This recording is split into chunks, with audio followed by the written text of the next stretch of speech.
This is the law of attraction. The law of attraction. Law of attraction. Law of attraction. And the law of attraction. Mm-hmm. It's fucking real, man. Manifesting is real. Understand this. If you can see it, you don't have to know how to get it. Your life will change.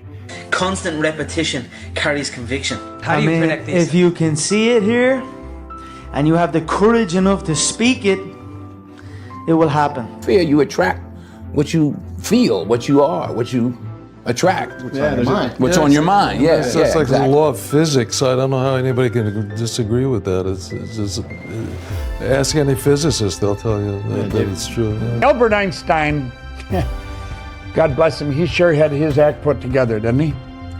He said, everything is energy, and that's all there is to it. Match the frequency of the reality you want, and you cannot help but get that reality. It can be no other way. This is not philosophy. This is physics. You know, folks, I'll admit it, my life is going really, really well. Many of my dreams have come true. You have to understand, you are a magnet. Whatever you are, that's what you draw to you. If you're negative, you're going to draw negativity. You're positive, you draw positive. You're a kind person, more people are kind to you. So you're like a magnet, you know, and you got to understand something about like attracts like. If you see it in your mind, you can hold it in your hand. Being smart from the beginning, up here, will create whatever the fuck you want here. When you figure out who you are and what you want to do, and you devote your life to it like a maniac, like you're all in on this thing, and you manifest, most of these people end up, you know, doing what they say they're going to do and being who they say they're going to become. It's real. And there's no excuses. There's no fucking days off. There's no, you know, not willing to grind and, you know, everybody's against me and this didn't happen for me because of this and that and all this whining and you know, pussy-ass bullshit that a lot of people do these days. It's these people who dive in and they're hardcore and they're focused and they know what they want, they know who they are, and they lay out these short-term goals and this roadmap on how to get there. Most of those people make it. Nowadays, everybody's got to go to shrinks and counselors and go on Sally, Jesse, Raphael and talk about their problems. Whatever happened to Gary Cooper, the strong, silent type? That was an American. We're all in a battle with our own brains. That's all life. That's all life is. It's the most powerful thing in the world, is your own brain. It can work for you or against you. So when I was 297, and I was all fat and out of shape, and I couldn't run a quarter mile, and I was drinking milkshakes and eating boxes of donuts, I visualized, man, how would it feel? So there was 22 guys that graduated. I watched this segment on TV about these guys going through Navy SEAL training. I saw these guys just quitting.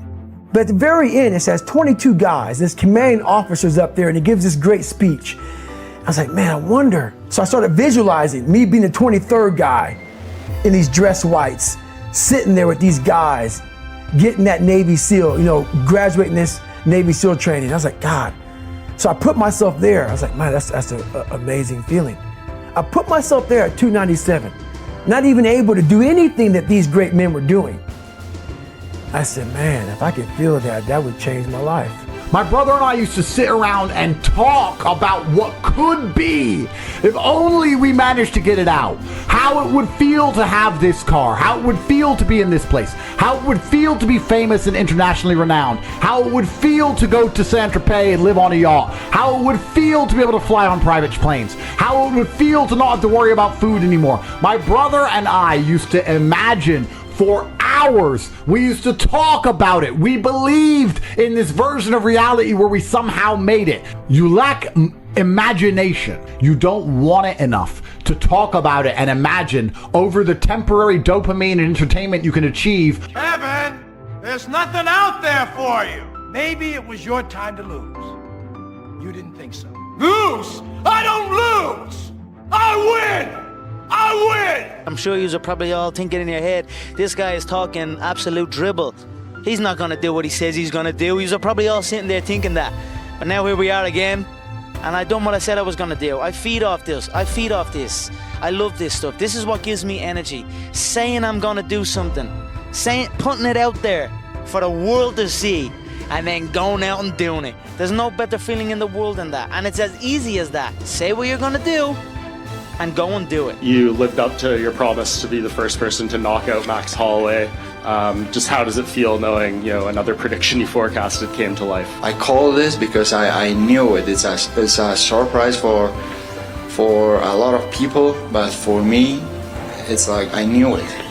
I said it and I did it. Different between me and you, it's that you need to see to believe. I first of all believe and then I see. I always dreamed as a kid that, it was possible to score 80 or 90 or 100. I always just had a dream. Like sometimes you lay down in bed and you visualize things and you just kind of, that's at least how I would go to sleep. I'd lay down, I'd imagine playing for the Lakers, and I'd imagine what the uniforms look like. I'd imagine where we'd be playing, and the smell of the arena and all sorts of stuff. And I would see myself, getting hot, and score 10 straight points. And then I started visualizing at like 13, 14, just so everything around me was taken care of when I got to a meet. That was for this moment. So I just never really thought when I got behind the block and let everything do what was supposed to happen. If I didn't get the results that I wanted, then I would just go back to the drawing board. A lot of times people believe in certain things, but they keep to themselves. They don't put it out there. You truly believe in it. If you become vocal with it, you are creating that law of attraction and it will become reality. The biggest life lesson that I've learned is the power of the mind, and just how important it is to look at yourself at a high regard and to believe in yourself. I think in order to paint a bright future for yourself, you have to be able to see it in your mind. You have to believe in it, and the more you believe in it, the more your world will start to change, and the more you'll just start to see your beliefs come to pass. So to answer your question, just self-belief. Everything is possible in your life when you believe. When you believe, everything is possible. Nothing external can defeat the internal. The only thing that can take someone down or break you down is internal. Nothing external is strong enough. It's just about making sure your internal dialogue and your internal belief in yourself is strong enough that it can withstand the external. The external is there. Yes. You've got to accept it. You've got to embrace it. You've got to understand it and be aware of it. But don't let it seep into your internal dialogue. Yeah. Tired is only in the mind. You tell yourself you're tired, you're going to be tired. I don't get tired. Don't ever let somebody tell you you can't do something. You got a dream, you got to protect it. People can't do something themselves. They want to tell you you can't do it. I always knew so. I knew I wasn't going to be regular. I just knew like I was going to be great at something. I didn't know what it was, but I knew I was going to be great at something. I just knew greatness and madness are next door neighbors, and they just borrow each other's sugar once in a while. Use the story of me when I used to drive this beat up Honda, and I'd shift the gear stick and not just do this. It was madness. It was me preparing for having a sports car, paddle shifts. Around 2010, 2011, I went through this huge spiritual thing where I became obsessed with the power of the mind, and I got into it deep, like really deep, just meditation, visualization, and just realizing how powerful our minds actually are, like how we really do paint our world with our thoughts and our level of self-belief. So I took myself from being very average-minded to actually believing that I was the shit, and believing that I could be the shit and that I could be the GOAT and be the greatest and never lose into. And my personal question to you is, why not you? You've got the brains, you can make decisions, you can study the plan, you can change your life. I've manifested things that I'm just like, I still shock my... When you have the vision and you're able to manifest, but then you also put the work in, magic happens, man. Magic, that's where the magic is. And I've always had visions of better. I've always visualized better. And in times of struggle, like driving down in a banger of a car that I had to push start, I'd be still driving a soft top Bentley around beautiful California in my head. And lo and behold, now I am driving a beautiful soft-top Bentley around California. I mean, my life is good, you know. In my head, my life was always good, even when it probably wasn't. You know what I mean? And so, I just keep that in my head. Feel like a millionaire walking around, even though, you know what I mean. So. I told you I manifested this. I manifested this. Obviously, you knew somewhere inside yourself that you were destined to be famous, because I think it's really a marvelous thing, that visualization thing you did. Do y'all read about this or hear this? That you used to go up on Mulholland Drive and park every night and visualize seeing yourself as. Years ago, and it's an interesting story because I 4 years ago, I used to go up to Mulholland Drive and I used to say, I had this and that and this. Oh, it's all good and it's coming to me, you know?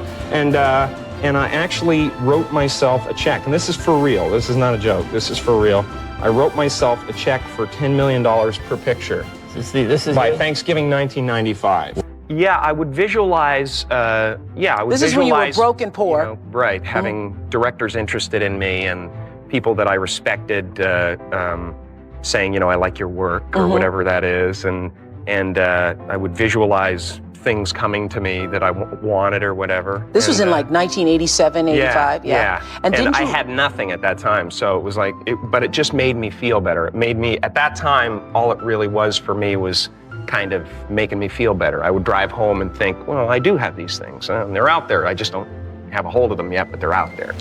Being smart from the beginning, up here, will create whatever the fuck you want here. It's not valuing today, it's investing today for tomorrow's betterment. And that's what we're fucking doing here. Smart.